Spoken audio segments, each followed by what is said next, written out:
Alright guys, I'm going to try this one more time. I've tried it twice and I either wrote above or below it, so I had to tape it out, so hopefully this will work. We're going to review section 9.3, 9.4, and 9.5 in preparation for your test. So we'll start with 9.3. On 9.3 we did multiplication and division of polynomials. Remember, if you have multiplication and division, you don't have common denominators. So we're going to work on a few problems so you can make sure you've got this concept down. If you look at this problem right here, notice that these two match up. Remember, there is no order to addition, so I can eliminate that out. Then 4 over 6 reduces down to 2 over 3 when you divide them both by 2. So you finish with 2 over 3 as your answer. All right, on the next one, you're going to have to factor first so that you know what you can eliminate out. So I have 3x plus 6 over x squared minus 9 divided by 6x squared plus 12 over 4x plus 12. Now remember, if you have division of fractions, you have to invert and multiply. So I'm going to factor at the same time I invert. I'm going to factor out of 3 here, so I have x plus 2. The bottom is difference of squares, so it's x plus 3 times x minus 3. Multiplied, and then this goes to the top, so I factor out of 4, so it's x plus 3. On the bottom, I'm going to factor out of 6, so I have x squared plus 2. I'm going to eliminate out what I have on the top and the bottom. I have an x plus 3. Then I have a 3 over 6, which reduces to 1 over 2 when I divide them both by a 3. Then I have a 4 over 2, which reduces to 2 over 1. So on the top, I have a 2 times x plus 2. On the bottom, I have an x minus 3 and an x squared plus 2. Be careful here. It looks like you could eliminate this out, but because this one isn't squared and this one is, that's as far as you can take it. All right, one more on this section.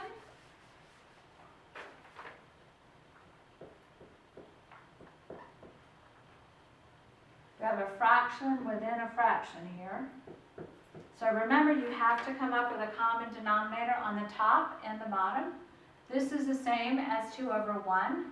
Common denominator would be x, so it becomes 1 plus 2x over x.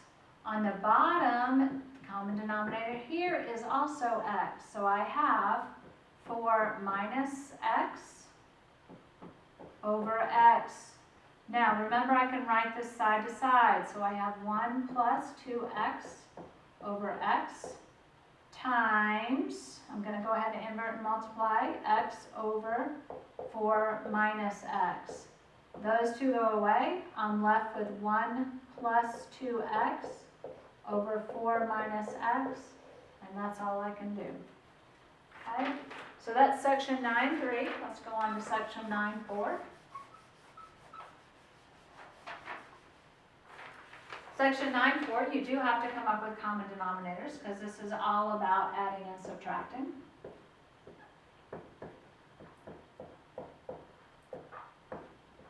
All right, common denominator here would have to be 3xy. I'm going to multiply the top and the bottom by y, so I have a negative 7xy squared. Over here, I'm going to multiply by 3x. So I get 12xy squared. Notice my variables match. So I'm going to combine these two. So I have a 5xy squared over 3xy. Well, now everything's multiplied together. Those two are equal to 1. And when I reduce those, I get a y left on the top. So 5y over 3. That's my final answer on that. All right, next one. 3 over x plus 2 plus 4x plus 5 over 3x plus 6. I need to factor to be able to find my common denominator. The only thing I can factor is that on the bottom. So I have, I factor out the 3, so I have x plus 2. If you notice, the common denominator is going to be 3 times x plus 2. Multiply the top and the bottom by 3, so this is 9 plus 4x plus 5, which gives me 4x plus 14 over 3 times x plus 2. You could factor out a 2 there, which is going to give me 2x plus 7 over 3 times x plus 2. It doesn't really help you at all, but it does make it a little bit more reduced. All right, last one on this section. You have 7a over a squared minus p squared minus 1 over a minus p. Difference of squares, so that's the first thing we're going to do.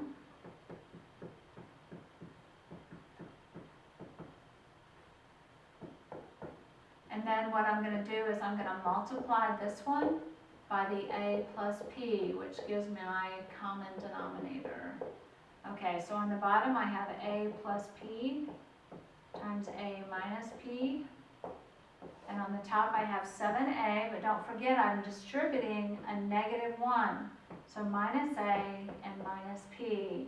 So I get 6a minus p over a plus p times a minus p.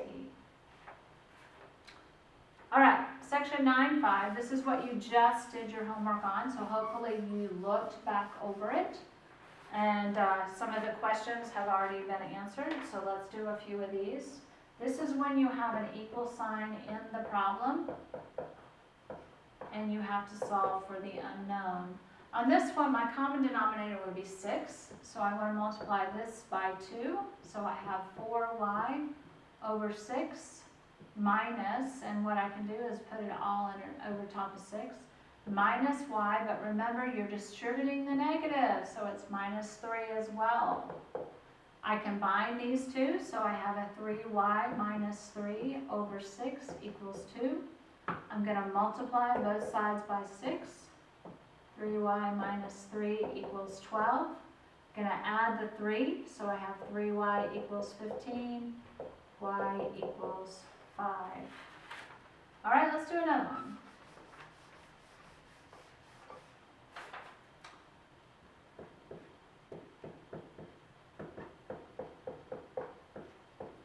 All right, notice I have two fractions with an equal sign between them, so I can cross product these things. This is FOIL, but it's difference of squares, so I'm actually going to do Florida on it. So it's x squared minus 1 is equal to 48. I'm going to add the 1, so x squared is equal to 49. X is equal to plus or minus 7. Next one's just a tad harder.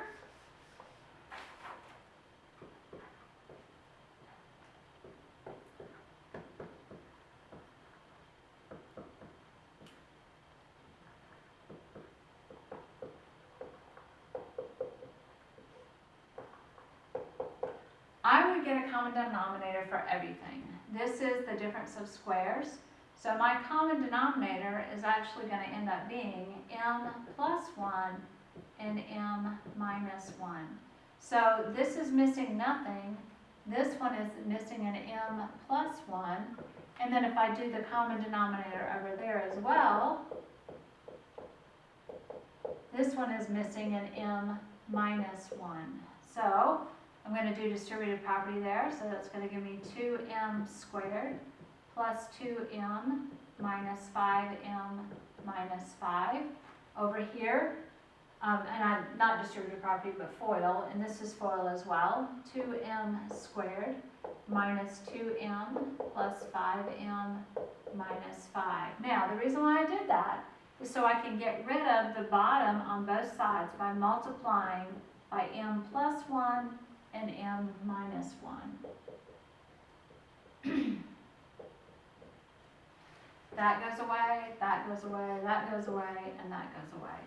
I'm going to combine here, so I have 2m squared minus 3m plus 5 equals 2m squared plus 3m minus 5. I'm going to subtract 2m squared from both sides.